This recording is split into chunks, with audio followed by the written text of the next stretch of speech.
Եղբայրներ, Աստված կատարում է այն, ինչ ասում է։ Երեմիա 49:13 Որովհետև ես երթում եմ անում իմ անձովը, ասում է Տերը, որ ամայություն, նախատինք, ավերակ եւ անեծք պիտի դառնա Բոսրան, եւ նրա բոլոր քաղաքները պիտի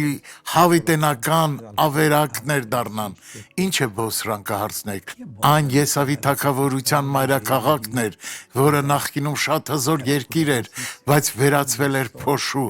Այսօր այն անապատ է։ Աստված կատարել է իր խոստումը, Աստված նաև իր խոստումը կկատարի ձեր կյանքում։ Հայր, աղոթում եմ, որ այս մարդուն ուրախություն պարգևես, թող նրա կյանքը լինի բարգավաճ եւ առատ, թե նրա եւ թե նրա ընտանիքի համար։ Ես հիմա դատապարտում եմ ամեն չարիք եւ ասում եմ, հեռացիր Հիսուսի անունով, ամեն։